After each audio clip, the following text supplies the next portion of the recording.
Welcome back to the channel. I'm here with everyone's good friend, Mike Renner of the Performance Center, and friends of the BMW CCA. We're going to take a look at what BMW brought out for the Rolex reunion here. So let's start with the car behind us. What do we have here, Mike? Yeah, so we have the infamous E46 M3 GTR. You know, won the championship, V8 engine, and incredible chassis. So many drivers that have driven and rave about the chassis dynamics and the way the car is put together. I've had the chance to drive the version with a 6 in it, and it's a pleasure to drive. And the V8 is really known for its flame-throwing ability, which is always cool for the crowd. Yeah, so technically this is the first M3 with a V8 preceding the E90 street car. Correct. And it was so good in racing, Porsche complained and had this thing thrown out of the race, basically, after the season. So, apologies on the noise, we have the Trans Am and Mustangs and Camaros running by. So, obviously the livery is very iconic here, the Stars and Stripes. Yeah, and that came about because Petit Le Mans was just after 9/11. So they brought this car out with this livery, and of course it was popular then and always still remains iconic and very popular to today. Right, and we can see in the cockpit we've got 2 seats here, so this is actually available, I think, for charity laps if they bring the car out to things like a Cobra. Yeah, so the great thing with BMW Classic is they maintain a large fleet of race cars from the past, and a lot of them, we put seats in them, and we're able to give rides at special events. And matter of fact, Oktoberfest, this car was there last year in Pittsburgh. Awesome. I'm going to work our way towards the cockpit here. Okay.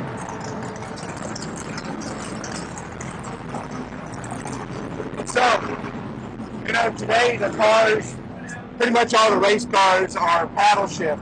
Right. This is a Hewland 6-speed, and if you know, if you love the 3 pedals and you love to shift, once you get used to the Hewland, it is a true pleasure. Very short shift, very mechanical shifts, and it's a blast to drive. So we got, you know, your typical switches here. This actually, if you look at some of the modern cars, this looks very low key as far as the buttons and everything. And the steering wheel itself is actually circular. Yeah, and sort of a fighter jet sort of steering wheel with it. Yep, exactly. And this car, you know, then the rules did allow, this car has ABS. Which, which you know, can be quite a benefit, right? And you can just go in and kind of vary the brakes and let the ABS take care of it when you need to. But we know, yeah, this one was driven by Bill Auburn, and he's fantastic in the braking zone. He probably didn't even need the ABS. Yeah, I mean, it probably held him back a little bit. Yeah, well, the ABS and the race systems are so good. It's they've got it mapped out pretty good, so it's pretty effective. But yeah, just a great car and always a crowd favorite. And they'll be running it later today with John Edwards is going to be driving this car, and it'll be fun to see it going around the track. Again, that's one of the cool things I think BMW still does. They bring out the cars and run them. Yeah, it's awesome. We get to see different cars almost every year here. We're going to be back at the fire's breathing end. Alright, apologies again on the noise. As you can see, those guys are revving their engines. Alright, so obviously a nice big carbon fiber wing here. Yeah. And the exhaust is what? On the side, right? Yeah. Side exhaust. Oh yeah, right below the door. That's where the flames come out. Flames, yeah. That's awesome. Alright, so we're going to move our way over to the next car.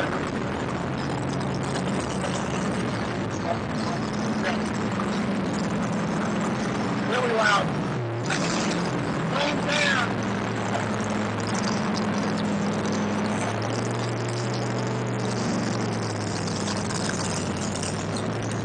Alright, I think we can almost hear each other now.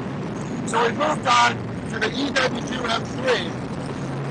So, what do you think is special about this particular race car? Well, it has evolved from the E46. You know, all the cars are really an evolution. And this car has more downforce, and now we're talking about a gearbox that can be, you use the clutch to get out of pit lane, but once you're underway, it's all paddle. So Like the typical M cars today, you use the paddle on the right as the upshift, the paddle on the left is the downshift. And again, the touch pedal is only to get the car underway. So we can see, you can almost see with the body panels, and the bigger, maybe a little bigger splitter in here.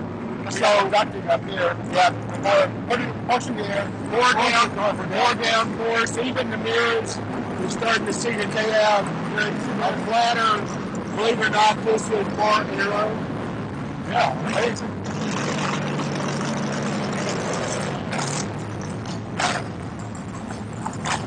And now we go to, you can see with the controls and everything, a little more complex with the steering wheel and the paddle shifts, the upshift, and the downshift.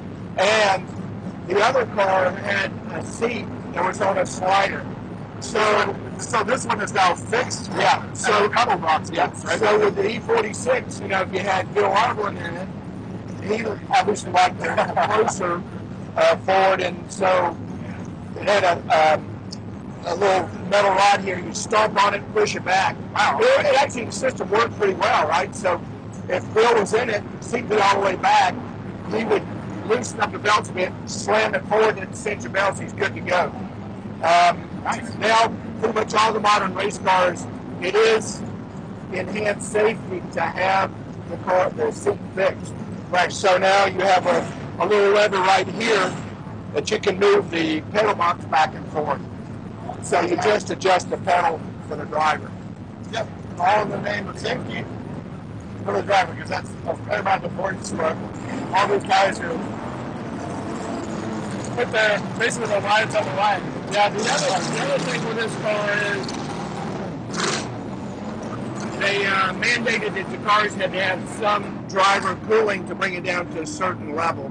I know, because say, imagine racing VIR in August, you want something to at least blow on you to keep you somewhat cool. Yeah, and for those of you that think, oh, it'd be like driving down the highway with the air conditioner on, the stereo on, yeah, it does help.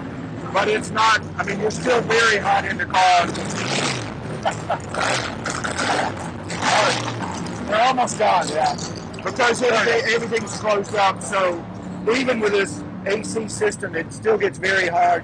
And the drivers, I mean, you got to be fit to do a long race of these. And because obviously, one, it's 115, 120 in the car, plus you're wearing the fire suit, a helmet, and the windows are fixed. Yeah, there's nothing blowing on you, so it'd be really uncomfortable. And consequently, most of the races, other than maybe Daytona, most of the races are run in the summer when it's usually really hot. All right, I guess just up here, out back, obviously the wing is much bigger and taller up than the E46 M3, right? And we still got the exhaust on the side, spitting out fire. And now you get these additional aero pieces. Ah, I didn't know about the canards in the back. No, up front. All right, well, that's a really cool car, and now we're moving on to something of great importance. I think the last BMW Le Mans winner, the V12 LMR. Yeah. So it's got the big 12-cylinder engine in it from Bavaria, and so we got look up front, I guess, right? I know Bill likes all the cars, but I know this one is near and dear to his heart, and it looks good, but the sound is incredible. 12-cylinder, and Bill's going to be driving it this in about 20 minutes or so. Yeah, about 30 minutes. And so, with faster cars on the track, he is in P1 for starting the 40-minute race today. It'll be fun to watch the car go around the track again. It will be. So obviously we got signature BMW kidney girls, very, very tiny though. We got up front, so there's obviously not a lot of room for the driver, and we have basically no way you can do a charity lap in this thing. No passenger. I don't know if you'd actually want to do it as a passenger.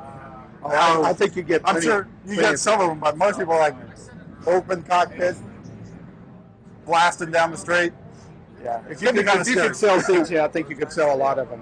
Yeah, especially with the money around the Rolex region. I'm sure all those guys that you'll be giving hot laps to would love to experience something like this. For sure.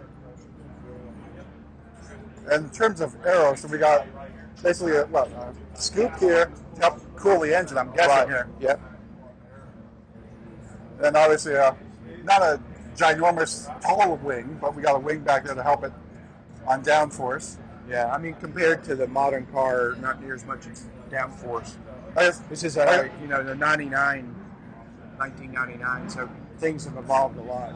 Right. So I gotta ask you, have you had a chance to drive this one? No. I know you'd love to. Oh yeah, sure. This is like one of the cars that you'd love to drive but haven't had a chance to do so. For sure you jump at the opportunity to do it. Yeah, I would love to drive it a few laps, but yeah, they don't bring it out a lot, and it's a very cool car to have in a collection, and I always love to see it run. All right, no, it's just an awesome car. But I think that about wraps up for the BMW race cars on the front.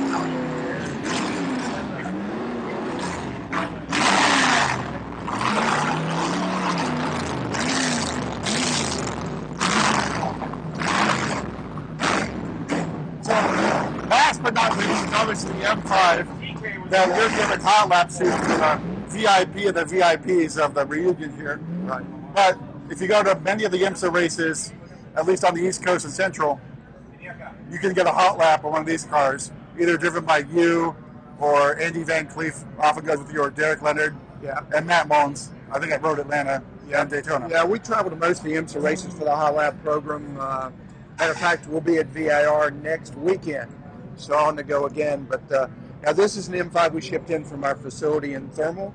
I'm based, of course, in our original facility in Greer, South Carolina, and this is our 20th year anniversary. Right. And but we have Thermal closer to Laguna, obviously, and we shipped this car in.